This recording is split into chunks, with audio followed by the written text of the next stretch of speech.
यानी आरती ऐसी होनी चाहिए कि जो बाप का घर का रास्ता दिखाए, कि आरती जब से सृष्टि का सृजन हुआ तब से सृजनहार पिता की आरती हरदम हर रोज चालू है, कि कभी रुकी नहीं। कि धरती माता जब से सृष्टि का सृजन हुआ तब से धरती माता अपनी धरी पे जो सृजनहार पिता की आरती जो राउंड लेके जो हरदम घुमा करती हैं, कि वो आरती कभी रुकी नहीं। ये है सृजनहार पिता की आरती, कि हमें नहीं घुमानी पड़ती। ये तो सृष्टि का सर्जन हुआ तब से ये आरती चालू है। तो इसी तरह से सृजनहार पिता की आरती पहले से ही चालू है, हमें घुमाने की जरूरत नहीं है, वो तो चालू ही है। तो इसी तरह से ये आरती के मुख पृष्ठ पे स्वकर्ता पितु के जय, फादरहुड, स्वकर्ता पितु के जय, स्व खुद और विश्व को बनाने वाले पितु के जय, यानी पितु ज्योता धारे, पवन पाई, तेज ने अग्नि धरती, बनावी बापे, सूर्य ने चंद्र चाले, पितु न ज्योति। कि जो पंच महाभूतों पंच तत्व हैं, कि सूर्य चंद्र पवन पानी धरती माता, उनको भी चलाने वाला है। हम तो इतना ही जानते हैं कि पंच महाभूतों से ही यह सृष्टि जगत चलता है, लेकिन इन पंच महाभूतों को भी चलाने वाला जो पितु है, उस पितु के जय, यानी स्वकर्ता पितु के जय। ये खुलासा ये दादा ने पुरवार किया है कि पंच महाभूतों को भी चलाने वाला कोई है तो वो पितु है। तो इसी तरह से यह आरती के मुख पुरुष पे स्वकर्ता पितु के जय, फादरहुड, फादरहुड यानी बाप पद, बाप पद सिवा कोई सत्य नहीं, यानी पितु पद सत्य है। स्वकर्ता पितु के जय, यानी ये दो मुट्ठी का व्यवहार, ये मनुष्य अवतार का यह व्यवहार है कि दो मुट्ठी बांध के जब भी सृष्टि पे आगमन होता है जीव, तब दो मुट्ठी बांध के आता है कि इस मुट्ठी में हिसाब लेके आए हैं। ये मुट्ठी खोल के नहीं आए, लेकिन मुट्ठी में हिसाब लेके आए हैं कि जो कुछ भी करना हो, जो कुछ भी करना हो, तो दो मुट्ठी बांधे सिवा हम कुछ भी कार्य नहीं कर सकते। ये मनुष्य अवतार का ये मुट्ठी बांध के व्यवहार है। स्वकर्ता पितु के जय।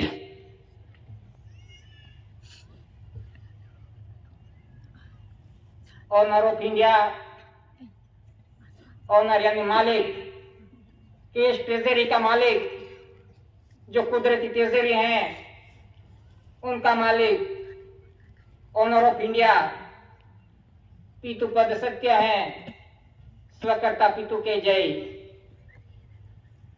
आध्यात्मिक जो ज्योति प्रदीप समाज के समाज को दादा ने उच्च स्थान पे रखा है और डिक्लेरेशन करवाया है। विश्व के अंदर प्रथम समाज आध्यात्मिक ज्योति प्रदीप समाज।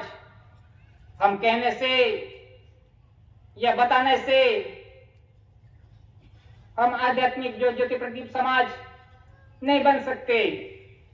हमारा मन, विचार, वाणी, कर्म ऐसे होना चाहिए, शुद्ध होना चाहिए, तभी हम आध्यात्मिक ज्योति प्रदीप समाज में समावेश हो सकते हैं। नहीं तो कहने से तो कह देंगे हम समाज के हैं, लेकिन हमारा मन, विचार, वाणी, कर्म भी वैसे शुद्ध होना चाहिए। तो इसी तरह से आध्यात्मिक ज्योत ज्योति प्रदीप समाज जब कणिका, धन्य कणिका पवित्र आहार लेके बैठा है, वो समाज है आध्यात्मिक ज्योत ज्योति प्रदीप समाज। गवर्नमेंट ऑफ इंडिया ऐसी धन्य कणिका सिंबल है, SPI 2 स्टार, कमल भूमि चक्र, चरसासन की मुद्रा, क्राउन ताज, ये सभी भी मुद्राएं हैं, ये कुदरती हैं। तो इस मुद्राओं से ये देश का और पूरा विश्व का व्यवहार चलता है। तो वो है ये क्राउन ताज,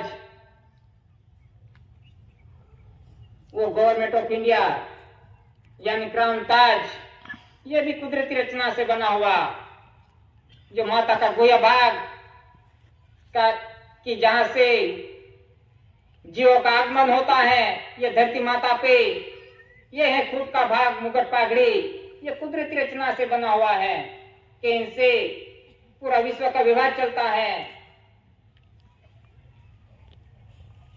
क्राउन ताज के अंदर में ये पूरा विश्व है। Crown of honour, I promise order of fatherhood in any difficulties and happiness to pay the account sum of arrival, departure, going away and rolling of body। कि दादा ने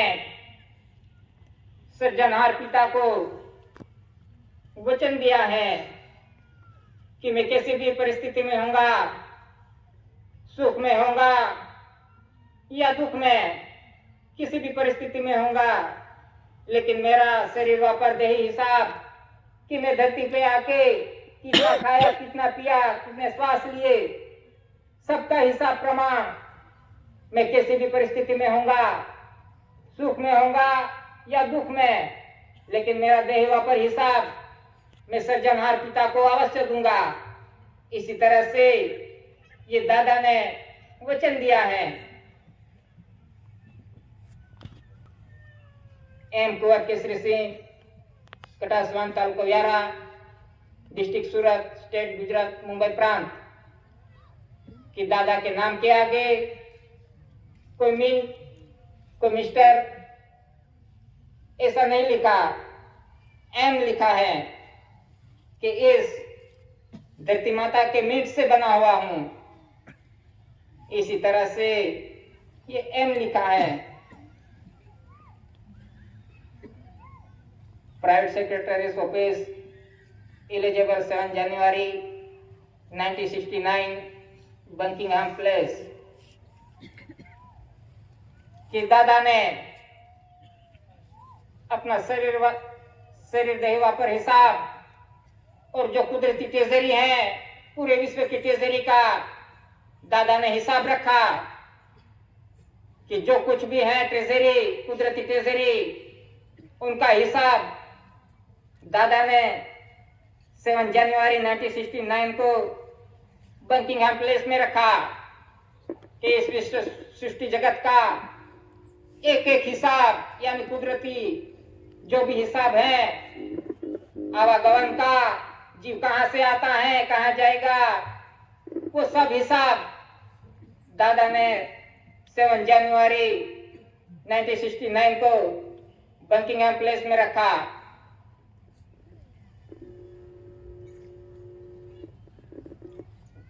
फिर पूरे वर्ल्ड में यानी 64 धरी राष्ट्र 142 डेलीगेट्स ने इस हिसाब का अभ्यास किया कि दादा ने जो कुछ भी हिसाब रखा उनका अभ्यास किया, और इसमें किसी ने भी इसका विरोध नहीं किया कि दादा का जो हिसाब रखा, हिसाब प्रमाण, उनका विश्व में कोई ऐसा देश नहीं निकला कि हिसाब का कोई विरोध कर सके। सभी ने यस किया कि ये दादा ने जो कुछ भी हिसाब दिया वो सही है। फिर first Lord of the treasury 26/4/69, 30/4/69। फिर दादा को पूरे वर्ल्ड ने कि first Lord of the treasury यानी प्रथम पुरुष, ऐसा दादा को डिक्लेरेशन किया कि विश्व में प्रथम पुरुष दादा खुद डिक्लेरेशन हुए अपने देही वापर हिसाब पे।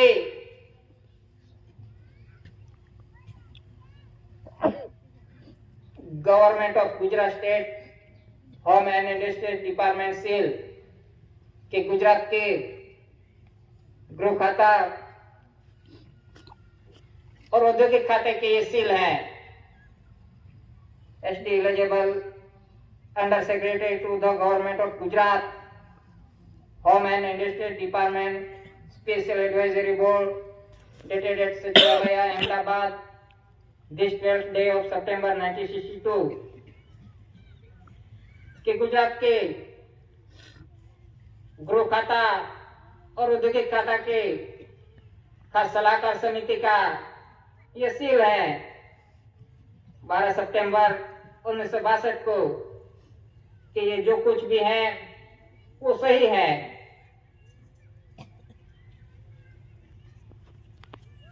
2 SD jailer central jail Ahmedabad, 3 SD jailer central jail Rajkot, 4 SD sub inspector government telegraph सूरत,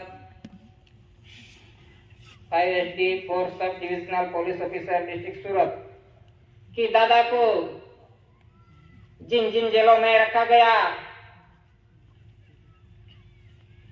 उनका है कि दादा को सब कुछ कलम लगी थी, सब कलम, फांसी, देशद्रोही, खाने में जहर, करंट देना, सब कुछ कलम लगी थी। दादा को उस समय में वो समय ऐसा था कि वो समय परिस्थिति बहुत अलग थी। जब शुरुआत हुई तब किसी को साथ बैठने नहीं देते थे कि किसी को आने जाने नहीं देते थे। ऐसी परिस्थिति थी। ऐसी परिस्थिति में से ना परिवार का ठिकाना, ना घर का, जो भी मिला वो खाया। ऐसी परिस्थिति थी उस समय पे। ऐसी कठिन परिस्थिति में से ये दादा ने आज इस समाज को निर्दोष पुरवार किया है और बैठ सकते हैं हम, कोई भी रोक टोक के बिना बैठ सकते हैं। लेकिन इस परिस्थिति में, पहले की परिस्थिति में जो समाज था उसने तो बहुत तकलीफ उठाई थी। तो इसी तरह से ये समाज आज निर्दोष पुरवार हो गए। दादा ने निर्दोष पुरवार करके समाज को आज अच्छी तरह से बिठाया है।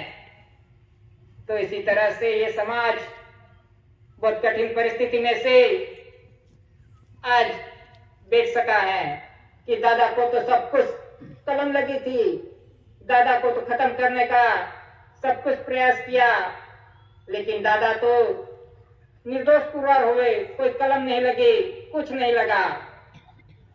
कि दादा के पास आध्यात्मिक पावर था, आध्यात्मिक वीटो पावर।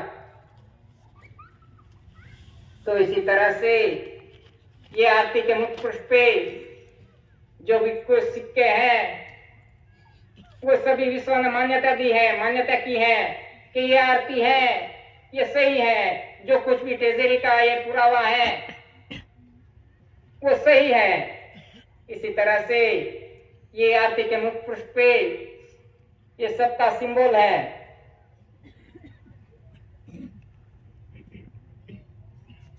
विश्व एक, सूर्य चंद्र पवन पानी धरती माता एक, चलाने वाला एक, खिलाने वाला एक, पिलाने वाला एक, हरदम साथ रहने वाला एक, कि सृजनहार पिता ने किसी के साथ भेदभाव नहीं किया। सृजनहार पिता के तो सभी जीव एक है।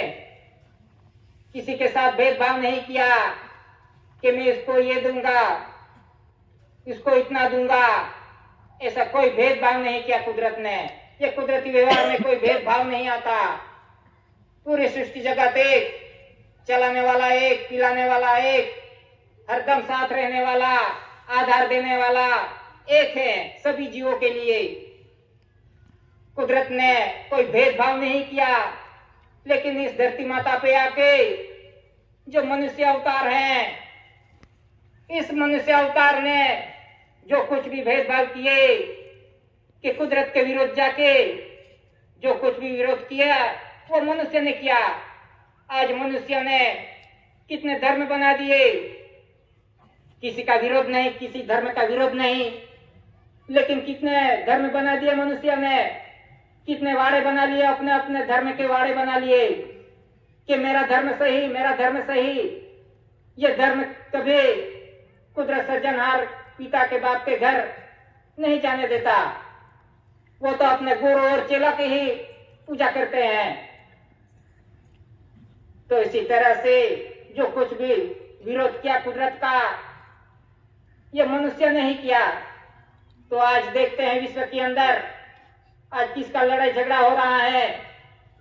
आज राजनीति और धर्म कारण का ही झगड़ा हो रहा है। लेकिन इस कुदरती व्यवहार में कोई लड़ाई झगड़ा नहीं आता। ये तो कुदरत का, ये कुदरती व्यवहार, इनका कोई लड़ाई झगड़ा नहीं आता। नॉन जुडिशियल व्यवहार है कुदरती व्यवहार। और जो जुडिशियल व्यवहार है, धर्म कारण और राजनीति, उनके लड़ाई झगड़े हैं, जुडिशियल लड़ाई झगड़े। तो इसी तरह से जो कुछ भी विरोध किया है कुदरत का, ये मनुष्य अवतार ने ही किया है, मनुष्य ने ही। तो इसी तरह से आज मनुष्य कुदरत का विरोध करके आज विश्व शांति की राह देख रहा है, विश्व शांति के लिए तड़प रहा है। तो इसी तरह से ये धरती माता पे, सृष्टि जगत पे देखे तो धरती माता पे एक पवन पानी की कणी है और एक श्वास बिंदु की कणी है। पवन पानी की कणी यानी धरती माता पे जो किसान जो धान्य कणी करता है, तो धान्य कणी ये धरती माता पे खेड़ करके जो डाला, तो वो कणी ऐसे नैसे नहीं उत्पन्न होगी। जब तक इनको ये धान्य कणी को पवन पानी का आधार नहीं मिलेगा, तब तक इसमें से बीज अंकुरित भी नहीं होंगे। और ये बीज अंकुरित होते ही, पवन पानी का आधार मिलते ही ये बीज अंकुरित होते हैं। तो बीज अंकुरित होते हैं तो धीरे धीरे बड़े होके उसके समय पीरियड में बड़े होके फिर हम धान्य कणी ले लेते हैं। तो इसी तरह से ये पवन पानी कणी से ये देश का और पूरा विश्व का ये व्यवहार पवन पानी कणी से ही चलता है कि ऐसा कोई देश नहीं तो जो इनका आधार ना ले सके। सबको इस आधार की ही जरूरत है, पवन पानी की कणी की। तो इसी तरह से पूरे सृष्टि जगत ये पवन पानी की कणी से ही चलती है। और एक श्वास बिंदु की कणी, श्वास बिंदु की कणी यानी ये माता पिता का पवित्र कर्म योग से जो पिंड पड़ता है, बिंद गिरता है बूंद और पिंड पहुंचता है, कि माता पिता का पवित्र कर्म योग संसार योग करते जो बिंद गिरता है और पिंड पहुंचता है, तो वो श्वास बिंदु की कणी है। कि संसार योग करने के लिए हम संसार योग ऐसे ही नहीं कर सकते जब तक हम पवन पानी कणी का आधार नहीं लेते। जब तक खाएंगे नहीं तब तक हम संसार योग भी नहीं कर सकते। तो इसी तरह से श्वास बिंदु की कणी के लिए हमें पवन पानी का आधार लेना पड़ता है कर्म योग करने के लिए। तो यही है संसार में, यही दो ही व्यवहार हैं, एक पवन पानी का कणी, पवन पानी की कणी और श्वास बिंदु की कणी, कि जो भी जीव सृष्टि है उनको धरती माता पे आने के लिए वो श्वास बिंदु की कणी का कर्मयोग का ही आधार लेना पड़ता है। कोई ऐसा जीव नहीं कोई ऐसे ही आसमान से टपक पड़े। धरती माता पे आने के लिए ये माता पिता का पवित्र कर्मयोग, संसार योग के बिना कोई भी धरती माता पे कोई आ नहीं सकता जीव। ये सभी जीवों में जो कुछ भी जीव सृष्टि है यही आधार लेना पड़ता है। तो इसी तरह से सृष्टि जगत में ये दो ही प्रकार की कणी का व्यवहार है, एक पवन पानी की कणी और एक श्वास बिंदु की कणी। तो इसी तरह से ये पूरा सृष्टि जगत ये कुदरती बंधारण से चलता है, नॉन जुडिशियल बंधारण से चलता है। जब बिंद गिरता है और पिंड पहुंचता है और धीरे धीरे समय में महीने होते हैं और फिर जीव आता है, हंस। ये धरती माता पे पिंड बड़ा होते होते 9 महीने 10 महीने लगते हैं, तो फिर जीव का आगमन होता है धरती माता पे। वो जीव नहीं लेकिन हंस बन के आता है। तो हंस बन के आया तो पहले वो सत्य ही बोलेगा, छोटा रहता है तो उसको कोई झूठ गलत या कोई कुछ नहीं जानता, वो जो भी कुछ करता है वो सत्य ही बोलता है। फिर जीव हंस बड़ा होता है, धीरे धीरे बड़ा होता है, तो फिर वो सब कुछ सीख लेता है कि कैसे झूठ बोलना, कैसे ठगना, वो सब कुछ ज्ञान ले लेता है, सब कुछ ज्ञान ले लेता है। सृजनहार पिता के घर से तो हंस बन के आया था, लेकिन जैसे जैसे बड़ा होता है वो हंस में से जीव बन जाता है। जीव बन के वो सब कुछ सीख लेता है, झूठ बोलना, दगा प्रपंच रोग सब कुछ सीख लेता है, और उसे जुडिशियल में कहते हैं बहुत होशियार है। तो इसी तरह से जैसे जैसे बड़े होते हैं वैसे सब कुछ ज्ञान ले लेते हैं, हंस में से फिर जीव बन जाते हैं। तो सृजनहार पिता ने पहले से ही व्यवस्था कर दी थी इस हंस के लिए कि माता के छाती के भाग पे पहले से ही दूध रख दिया था कि ये हंस आएगा तो धरती माता पे जाके कोई धान्य कणी नहीं खाएगा डायरेक्ट, उसको दूध की जरूरत पड़ती है। तो ये दूध माता के छाती के भाग पे सृजनहार पिता ने पहले से ही रख दिया इस हंस के लिए। तो इसी तरह से सृजनहार पिता ने ये सब कुछ पहले से ही व्यवस्था कर रखी। तो इसी तरह से ये सृष्टि जगत पे यही व्यवहार चलता है, कुदरती व्यवहार, यही आधार लेना पड़ता है। तो वो है नॉन जुडिशियल व्यवहार, कुदरती व्यवहार पूरे विश्व का। तो इसी तरह से ये कुदरती व्यवहार है कि धान्य कणी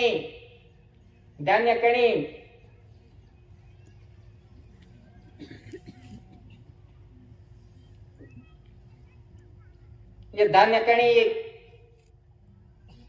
ये चावल है कि उसकी रचना, ये धान्य कणी की रचना कैसी है कि इस धान्य कणी के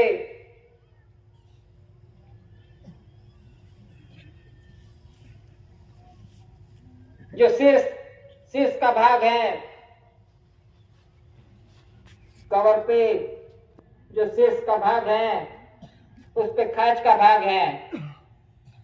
जो अपनी शरीर रचना है मनुष्य की कि ये माथे के टावे का भाग, वही रचना इस धान्य कणी में है कि खाज का भाग, और उस पे जो कवर है, लेयर है, वो पहले तो सही तरह से दिखाई देते थे, लेकिन अब तो सब धान्य कणी भी हाइब्रिड हो गई, उसका कलर पे भी कोई कितने आके है वो भी स्पष्ट नहीं दिखाई देते। तो इसी तरह से ये धान्य कणी का जो रचना है यही मनुष्य की रचना से जुड़े हुए हैं कि इनका व्यवहार किनके ये दादा ने दिखाया कि ये मनुष्य अवतार और ये धान्य कणी की रचना वो सेम ही है। उसका खुलासा दादा ने दिखाया कि इस धान्य कणी पे जो शेष का भाग है वहां से जीव आता है, इसी तरह से ये तालवे का भाग है वहां से जीव आता है। ये तो ये धान्य कणी का ऊपर से लेयर खोल के देखे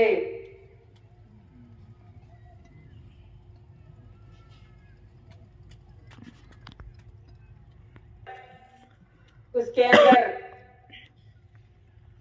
जो सफेदी का भाग है तो वो धान्य कणी का गर्भ भूमिका है। तो हमने तो ये धान्य कणी जब से खाते हुए तब से खाया, खाते खाते बड़े हुए, अच्छा लगा तो बहुत खा लिया, बहुत खा लिया तो फिर आगे से भी निकलेगा और पीछे से भी इतना खा लिया कि पचा नहीं। तो हमारा शरीर कैसे विकसित हुआ, कैसे बड़ा हुआ, जितना खाया उतना तो निकाल डाला। तो फिर हमारा शरीर कैसे बड़ा हुआ, तो हमारा शरीर ये जो सफेदी वाला भाग है गर्भ भूमि का, उससे हमारा शरीर बड़ा होता है। तो ये जो सफेदी वाला भाग है इनसे हमारा शरीर विकसित होता है। तो इसी तरह से हमने तो खाया लेकिन कोई ध्यान नहीं रहा हमारा खाने पे कि पहले के समय में ये धान्य कणी जब भी लेते थे धान तब रखते थे खेत के अंदर। तब पहले के बुजुर्गों ने तो ये धान्य कणी चलती और प्रकाशित होकर चलती हुई देखी है कि जहां भी खली है वहां रखते थे तो वो प्रकाशित होकर चलती थी। तो ये जीवित कणी के प्रकाशित होकर चलने वाले पहले के समय में बुजुर्गों ने तो बहुत देखा ऐसा। तो इसी तरह से ये धान्य कणी हम जब भी खाए तो उन पे हमारा ध्यान होना चाहिए।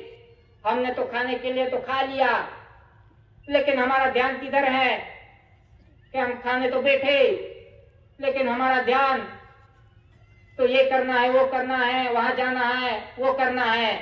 इसी ध्यान में हम तो सिर्फ क्रिया ही करते हैं, खाने की क्रिया चालू है लेकिन हमारा ध्यान तो कहां भटकता है। तो इस धान्य कणी पे ध्यान दे के लक्ष्य रख के खाना चाहिए, जितना चाहिए उतना ही खाना चाहिए। नहीं तो लिया खाया, जो बचा उसको फेंक दिया। तो ये प्रकाशित जीवित कणी एक एक प्रकाशित कणी है, उसका करंट एक एक कणी का करंट मिलता है। तो इसे हमें बिगाड़ना नहीं चाहिए कि थाली में से एक दाना भी गिरना नहीं चाहिए। तो इसी तरह से ये देख के हमें खाना चाहिए, उस पे लक्ष्य ध्यान रख के खाना चाहिए। नहीं तो खाने के लिए खा लेंगे और जितना बचा उसको फेंक देंगे। आज सृष्टि जगत में यही हाल है कणी के कि ये प्रकाशित कणी जीवित कणी का क्या हाल है कि इसकी कोई कदर नहीं किसी को। जितना खाया उतना खाया, जो बचा उसको फेंक दिया। कहीं भी हो, कुछ भी हो, जब भी कोई भी विधि करते हो, कुछ भी करते हो तो इस धान्य कण को डालते हैं, फेंकते हैं। इसकी कोई वैल्यू नहीं रखी मनुष्य ने।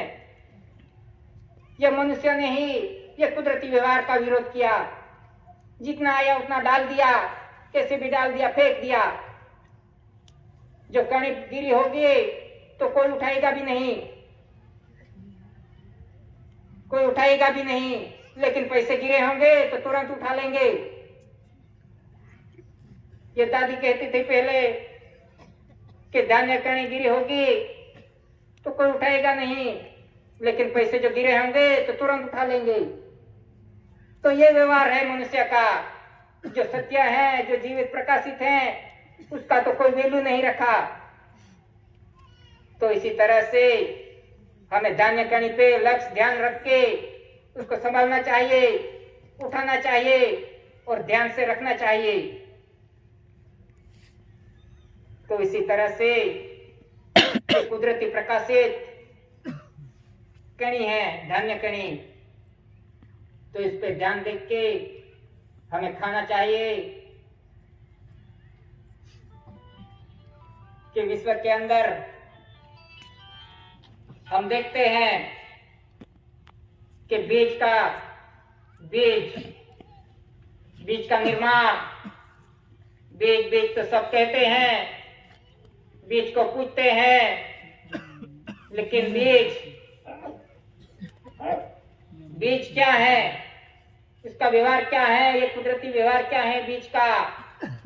बीज तो सब देखते हैं, लेकिन बीज का कुदरती व्यवहार क्या है, ये दादा ने दिखाया कि जब सूर्य चंद्र का पवित्र मिलन योग होता है तब बीज का निर्माण होता है, और बीज का निर्माण होते ही इस सृष्टि जगत पे बीज का पसारा होता है। पूरे विश्व सृष्टि जगत में जब तक सूर्य चंद्र का मिलन नहीं होगा, पवित्र मिलन नहीं होगा, तब तक इस सृष्टि जगत पे कोई बीज का पसारा नहीं होगा। जब तक बीज का पसारा नहीं होगा तो इस धरती माता पे धान्य कणी भी नहीं उग सकेंगे, कोई धान नहीं पीक सकेगा। तो ये कुदरती रचना है बीज की। जो सूर्य पिता और चंद्र माता का जब पवित्र कर्मयोग से जो बीज का निर्माण होता है तो इस बीज से पूरा विश्व का व्यवहार चलता है। ये कुदरती व्यवहार है। ये सब दादा ने पुरवार किया है। दादा को ऐसे नहीं फर्स्ट लॉर्ड ऑफ डिक्टेटरी पुरवार हुए हैं। दादा ने एक एक हिसाब रखा है, विश्व के समक्ष पुरवार किया है। तो इसी तरह से ये बीज की रचना कैसी है, क्या है, तो इस बीज की रचना से ही पूरे सृष्टि संसार का व्यवहार चलता है। नहीं तो बीज निर्माण नहीं होगा, सूर्य पिता और चंद्र माता का पवित्र संसार योग नहीं होगा, तब तक इस धरती माता पे कोई बीज भी नहीं निकलेगा। तो ये है कुदरती रचना।